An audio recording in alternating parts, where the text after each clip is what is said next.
The history of the Danish royal family has always been marked by centuries-old traditions, political changes, and internal tensions.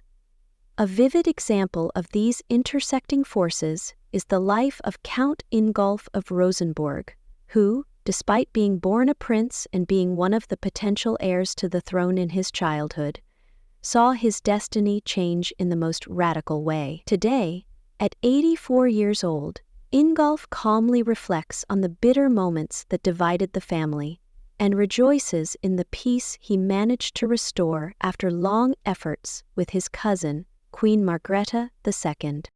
A decisive turning point came with the 1953 referendum, which changed the country's history by reforming the succession laws that had previously excluded women. This decision was driven by public opinion, which believed that the family of then-King Frederick IX was better prepared and more beloved by the people than the family of his brother, Prince Knud.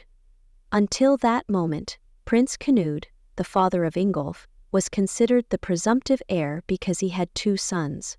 However, the referendum's victory placed Margrethe, Benedicte, and Anne-Marie ahead of him in the line of succession. Ingolf, born at a time when inheriting the throne seemed natural, suddenly found himself facing a completely different future. At the age of 13, he was excluded from the plans for the throne, leading to a gradual distancing from his cousin Margrethe. Although they played together and were photographed side by side in their childhood, Frederic's ascension to the throne distanced these two royal families. Prince Knud, disappointed by the loss of his place as heir, grew distant from his brother. It is said that after leaving the meeting where the constitutional revision was ratified, Knud left feeling disillusioned. He ceased to be the next king and found himself fourth in line to the throne, behind his nieces. As if the succession reform was not enough, Ingolf faced another challenge in 1968.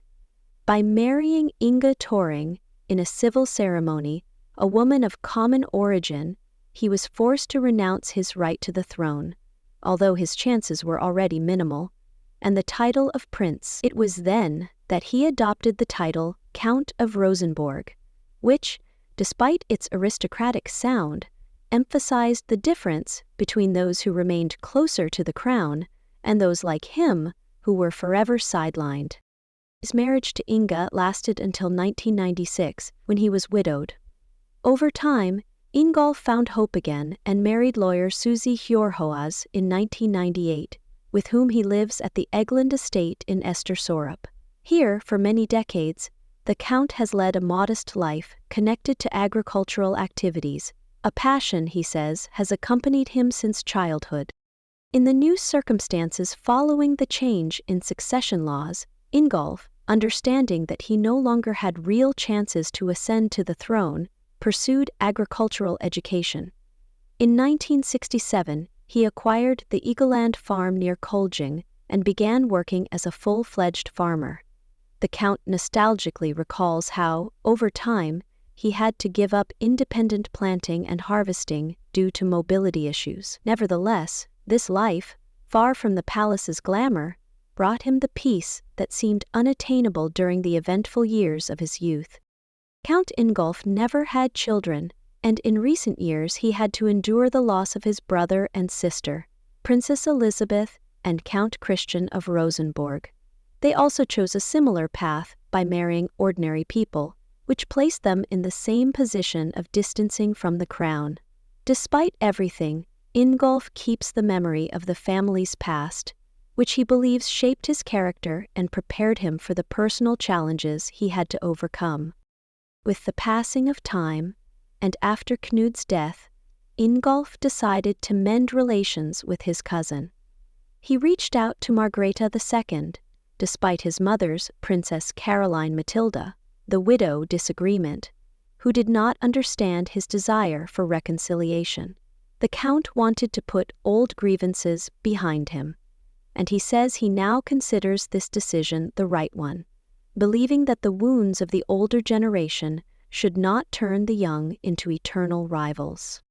This gesture of reconciliation was warmly received by the Queen, and since then, Count of Rosenborg and his brother and sister have participated in the most important official events.